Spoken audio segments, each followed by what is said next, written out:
안녕하세요. 크립토튜브입니다. 이번 시간에는 알트코인 폭락이 의도적이었다 라고 생각하는 이유를 말씀을 드려볼까 합니다. 일본에서 제가 아직 투자를 해보진 않았지만 이런 기사가 떴습니다. 일본 투자자들은 비트코인을 직접 투자하는 것보다 메타플래넷에 투자를 했다. 그 이유가 바로 뭐다? 세금이었다. 세금 높은 것을 피하기 위해서 메타플래넷에 투자를 했다. 일본 투자자들은 현지의 암호화폐 수익 세율이 매우 높아서 메타플래넷을 통해서 비트코인 간접 투자를 하고 있다. 일본의 암호화폐 최고 수익률은 55%. 이게 이제 누진세가 적용이 됩니다. 일본 정부는 세제 개혁을 했고 기업의 비트코인 보유 장애물을 낮췄고 또 정책 방향 역시도 원래는 이제 투기였죠. 근데 전략 비축 자산으로 변신을 하고 있는 거죠. 이제 비트코인을 현물로 사냐, 메타플래닛을 통해서 어차피 돈 버는데 그게 무슨 상관이냐 해서 이제 주식을 사냐. 이거 이제 결론을 챗 GPT에 여쭤보시면 바로 답을 줍니다. 세금 면에서는 메타플래닛이 훨씬 유리합니다. 결론을 내주죠. 비트코인은 수익률이 클 경우에 최대 55%, 또 손실에 대한 처리도 쉽지가 않다. 하나하나 좀 따져볼 필요가 있는 것 같아요. 그래야 이게 이제 그들의 의도를 파악하는 데 되게 도움이 되거든요. 비트코인은 종합과세입니다. 메타플래닛 주식을 샀을 때의 수익은 양도세 배당소득을 분리과세해 줍니다. 세금에 대해서 조금이라도 아시는 분들은 종합과세와 분리과세의 차이점이 얼마나 큰지 실은 이걸 잘 알아요. 종합과세는요, 내가 회사 다니면서 번 수입, 사업하면서 자영업 하시면서 번 수입에 지금 이 비트코인 플러스 수익 난 것을 다 합쳐서 누진세를 적용하겠다라는 거예요. 이거는 사실상 굉장히 큰 디스어드밴티지거든요. 누진세가 5에서 45%, 주민세가 이제 10%가 기본으로 깔립니다. 평균적으로 봤을 때 대략적으로 메타플래넷도 이거 이제 수익 나면 양도세 내잖아요. 대략 20.3%라고 치면 비트코인 현물로 샀을 때는 그냥 대략입니다. 30에서 40% 사이가 될 것으로 추정을 합니다. 물론 이제 수익에 따라서 달라진다 말씀드렸죠. 얼핏 봐도 비트코인 현물이 거의 2배 가까이 제가 볼 때는 세금을 더 많이 내요. 그리고 손익 통산, 손실의 2월 공제도 비트코인 현물로 사면요. 이거 인정을 안 해줍니다. 반면에 메타플래넷 주식을 사면 최대 3년까지 손실을 2월 공제. 손실을 날 때는 이거 이제 다 합산해서 나중에 플러스로 이제 합산이 된다는 거죠. 세금 처리 편의성도요. 비트코인 현물로 들고 있으면 복잡합니다. 별도로 신고해야 되거든요. 주식은 이제 주식 계좌에서 알아서 좀 처리를 해주겠죠. 간편하겠죠. 그들 입장에서는 절대로 지금 메타플래넷을 사라고 직접 얘기를 하진 않았어요. 근데 어떻습니까? 예, 뒤에 또 보여드리겠지만 주식은 3000%씩 막 날아다닙니다. 근데 세금 혜택은 절대적이죠. 이거 가로 열고 달고 사라고 했다 안 했다? 알아서 해라고 했지만 답정 넣은 것 같아요. 특히 투자 금액이 많으면 많을수록 어떻습니까? 비트코인보다 메타플래넷을 샀을 때 훨씬 효과가 큰 거죠. 절세 혜택이 큰 거죠. 이것이 세상을 움직이는 그들의 자본의 힘이라고 보시면 될 것 같습니다. 더 블록체인 그룹 얘기 드린 바가 있습니다.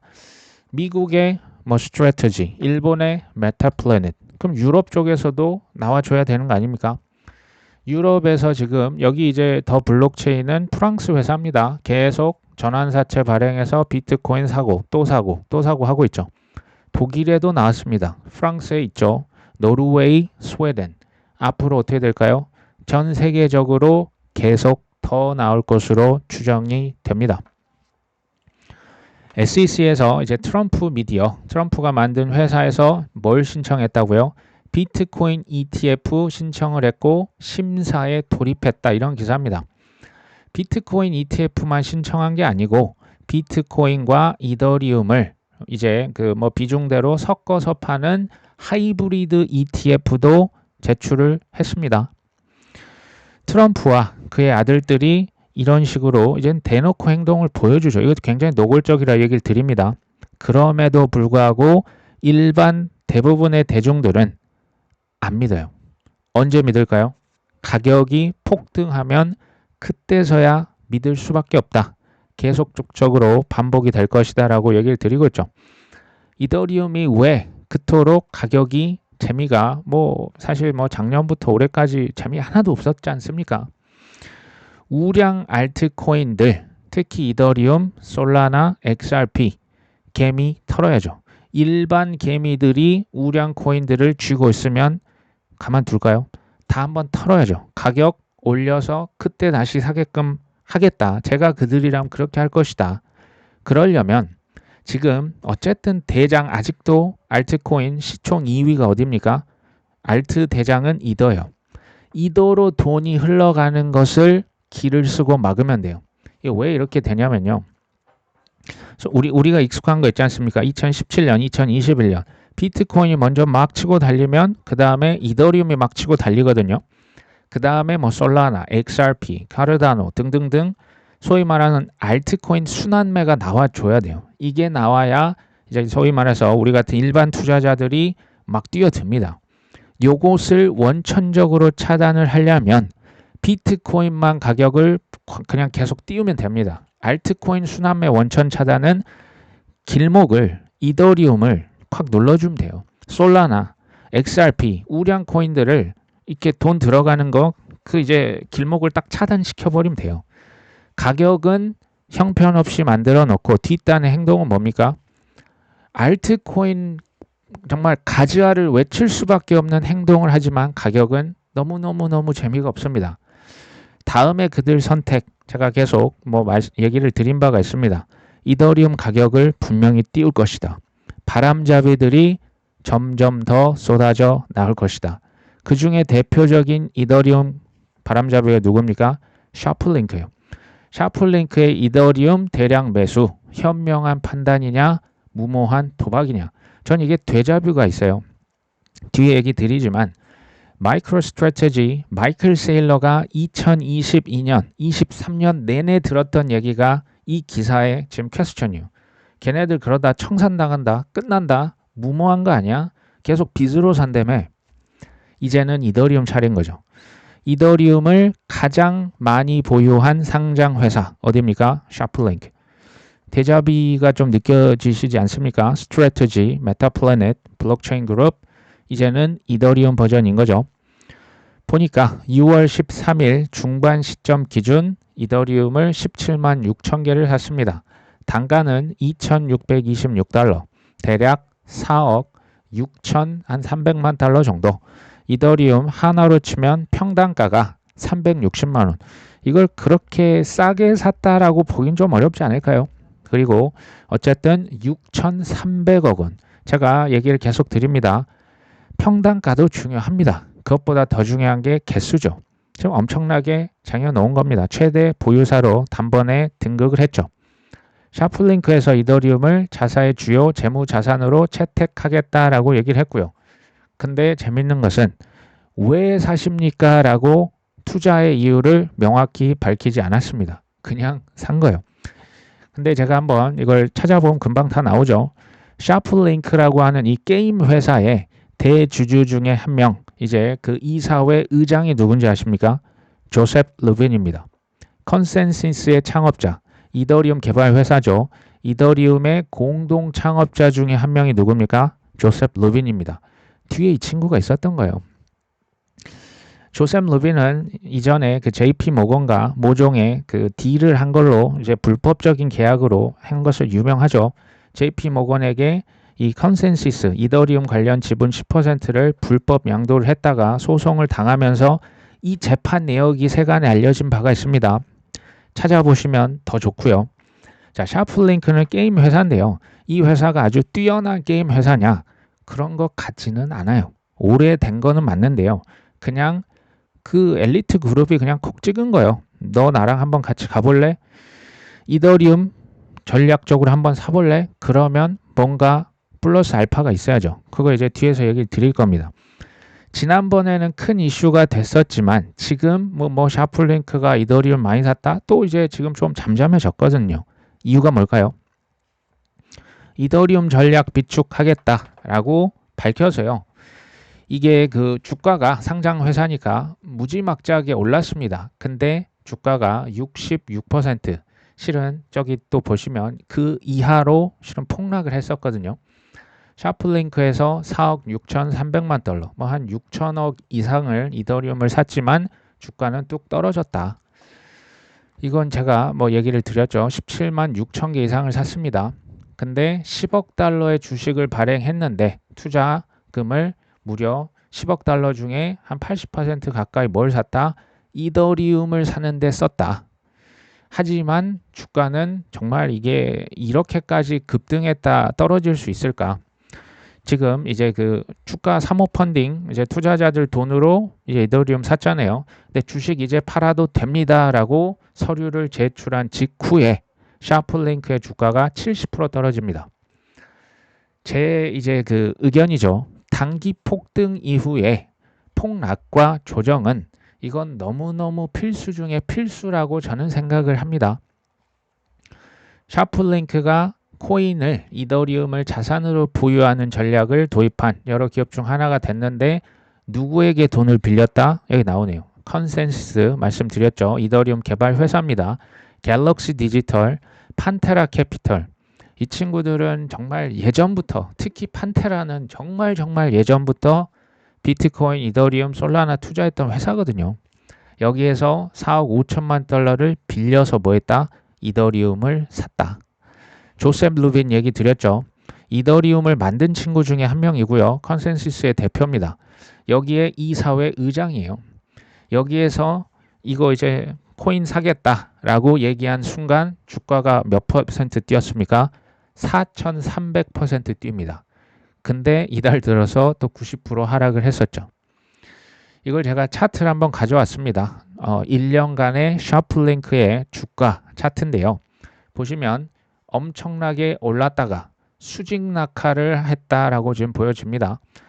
5월 21일자 주가가 2.8달러도 채 되지 않았다가 5월 29일 한 일주일 지난 다음에 이게 거의 79달러, 80달러 그 이상을 찍습니다. 일주일 만에 30배가 넘었고요. 정확히는 4,300%. 이더리움 사겠습니다라고 한 다음에 주가가 4,300% 올랐으니 이 정도 떨어져야죠. 이게 전 정상이라 봐요. 단기에 30배에서 40배가 올랐는데 조정이 없다? 그게 더 비정상이고 그게 더 위험한 겁니다. 제가요, 샤플링크의 전체 주가 차트, 아까는 이제 1년 차트였다면 이건 지금 전체 차트는 거의 뭐 한 30년 가까운 생각보다 오래된 회사더라고요.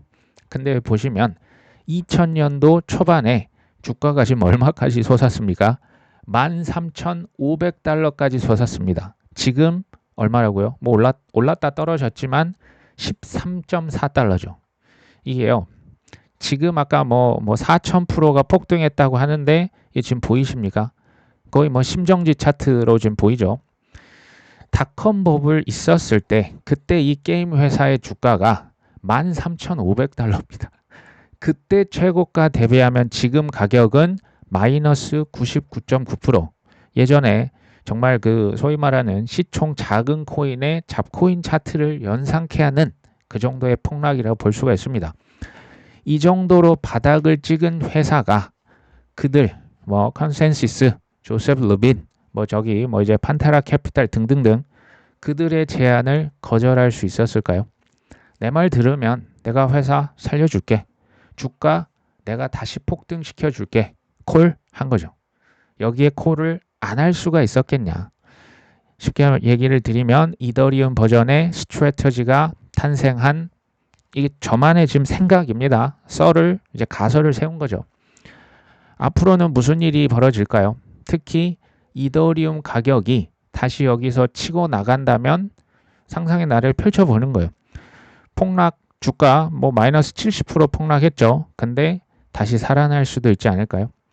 그 다시 살아난다면 주가가 오르면 거품이 또 잔뜩 낀 주식을 팔아서 이더리움을 추가로 매수하겠다라고 발표하지 않을까요? 실제로 사지 않을까요? 그러면 주식이 또 한 번 올라갈 수 있죠. 이게 어디서 많이 본 거 아닙니까? 스트래티지, 메타플래넷에서 보여준 것을 이더리움 버전으로 그대로 하고 있는 거예요. 그리고 샤프링크 외에도 다른 회사들도 이더리움을 전략 비축하겠다. 이런 회사 안 나올까요? 나올 수 있다고 보는데요. 이더리움 ETF는 이미 있지만 여기에 스테이킹이 추가된다. 그럼 이더리움 가격도 오르겠죠. 이런 어떤 일련의 사이클이, 패턴이 계속 반복되지 않겠냐라고 보는 겁니다. 저는 제가 미래를 특히 단기적으로 예측 불가능하죠. 제가 만약에 세력이라면, 그들이라면 이렇게 할 것이다라고 상상의 나래를 저는 펼쳐보는 거죠. 저는 근데 이렇게 지금 생각하는 거죠. 이번 사이클에서는 지난번과는 다른 점이 있어요. 지난번에는 답안지를 숨겼어요. 과거 여러 번 사이클에서는 비트코인 사기다라고 했잖아요. 비트코인 돈 세탁이라고 했지 않습니까? 알트코인, 이더리움, XRP 다 거의 쓰레기 취급을 받았지 않습니까? 솔라나 마찬가지였죠. 이번엔 지금 다른 거예요. 답안지 이제 대놓고 보여주는 거죠. 하지만 가격만 폭락을 시켜버리면 되는 겁니다. 스트래터지에서 실은 비트코인을 샀었죠. 근데 2022년도, 2023년도 계속요. 그때만 해도 비트코인 ETF가 없었지 않습니까? 그때는 돈을 누구한테 빌렸는지 아십니까? 실버게이트라고 하는 친코인 은행에게 돈을 빌렸어요. 근데 돈 빌려서 비툴하니까 청산가라는 게 있거든요. 청산 될 것이다. 비트코인 몇만 달러, 2만 달러 이하로 가면 3천 달러 이하로 가면 너희들 마진콜 당할 것이다. 실제로 그 팩트였거든요. 그러니까 이걸로 이제 기사에서 엄청 공격을 했었죠. 그때 사람들이 마이클 세일러 회장에게 너 회사 청산당할 걸 하면서 무지무지 비웃었습니다. 실제 비트 가격이 그들이 샀던 평단가 이하로 내려가기도 했거든요. 이때 조롱이 거의 어마어마했었죠. 피터 시프 나와서 또 한마디 이제 거들고 했었거든요. 지금 이제 이더리움 한번 보자는 거죠.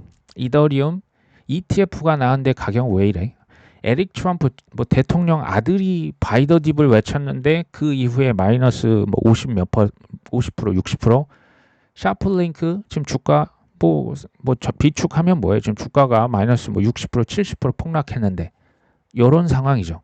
제가 봤을 때 지금 또 알트코인의 여전한 특히 이더리움 포함해서 무관심, 불신의 단계에 있다라고 보여져요. 과거에 비트코인, XRP, 솔라나 실은 다 한 번씩 겪었거든요. 제 예측은 틀릴 수가 있습니다. 근데 우량 자산이 맞다면 조롱과 무관심에 매수해야 한다는 것은 저는 맞다고 봅니다. 한번 생각을 해보실 대목이라고 생각이 되죠. 자, 켄트 피츠제럴드, 제 동생도 이거 얘기를 드렸습니다. 이더리움만 최고냐? 아니다. 솔라나가 나는 더 나아 보인다. 켄트 피츠제럴드의 회장이 지금 미국의 상무부 장관 있죠. 하워드 루트닉의 장남입니다. 차남은 이 회사의 부회장입니다. 제가 이걸 다 찾아봤습니다.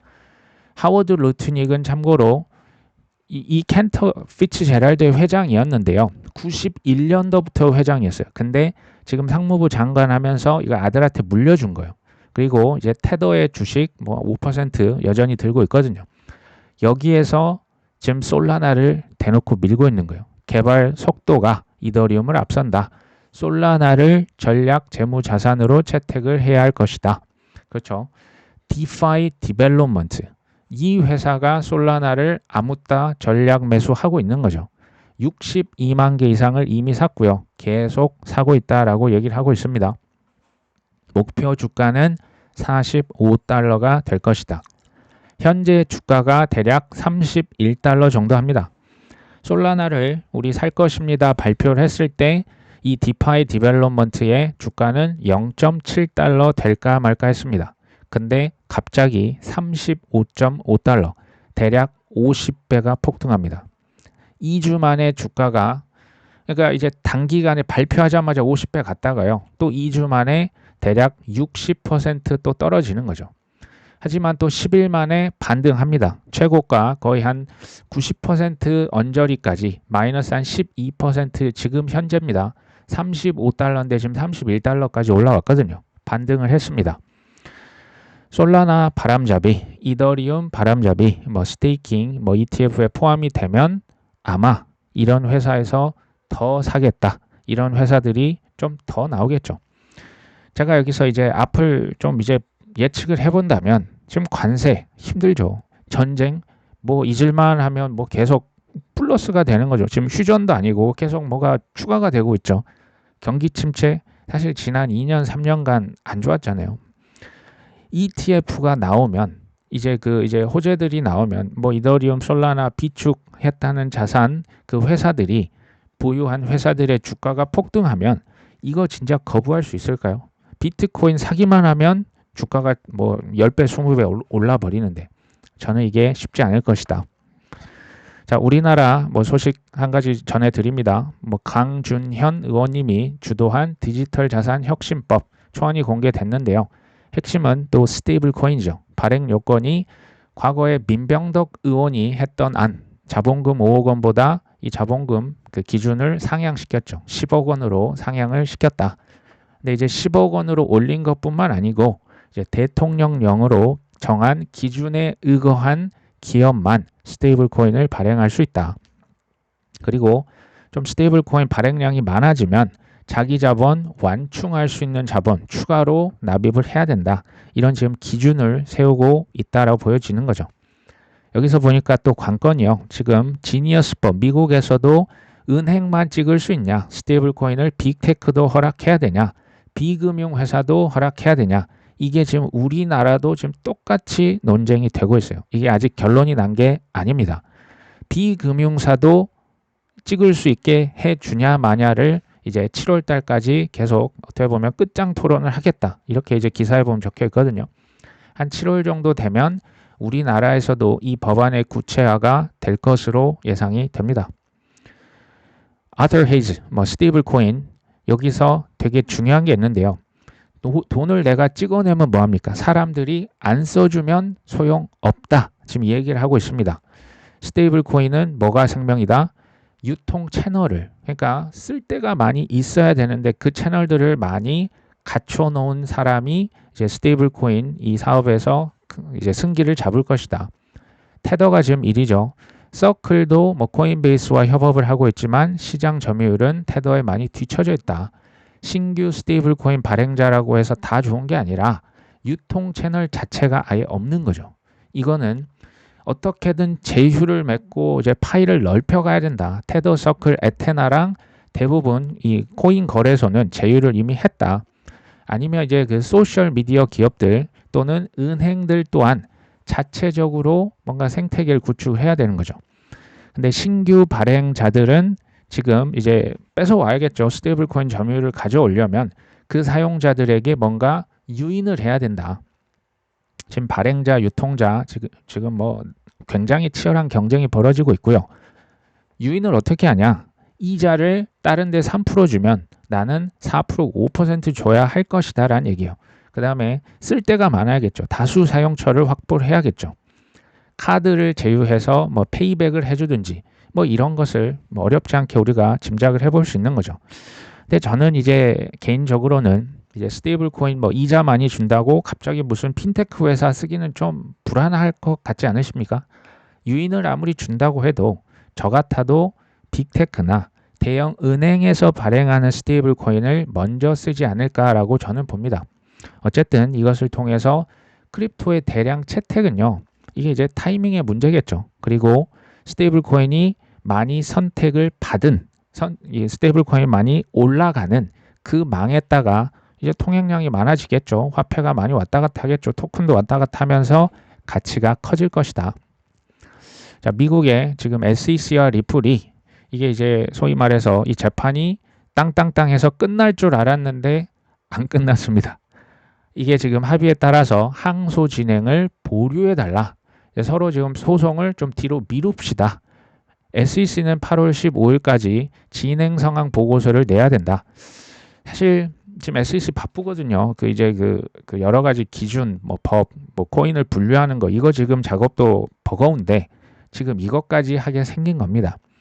지난번 4월에도 양축의 항소 보류 우리 잠깐 휴전합시다. 이거 한번 승인했었거든요. XRP는 제가 보면 뭐 여전히 정말 기대를 어긋나지 않게 가장 난이도가 높은 코인 중에 전 하나라고 봅니다. 특히 이제 뭐 연차가 얼마 안 되신 분들에게는 저는 완전 비추입니다. 8월 15일까지는 이게 지금 뭐 소송 이것도 이러다가 또 1년 내내 지금 시간 지연시킬라나 라는 생각이 실은 또 들긴 합니다. 사실상 끝난 소송인데도 이렇게 질질 끌면 ETF 안 돼요. 기관들 살 수 없습니다. 지연을 이렇게까지 시킬 수 있겠다. 그 타이밍은 모르겠죠. 자, 메타플래닛, 마이크로스트래티지 등등 전 세계 투자자들을 이제 양몰이를 할 수 있다면 그 반대도 할 수 있겠죠.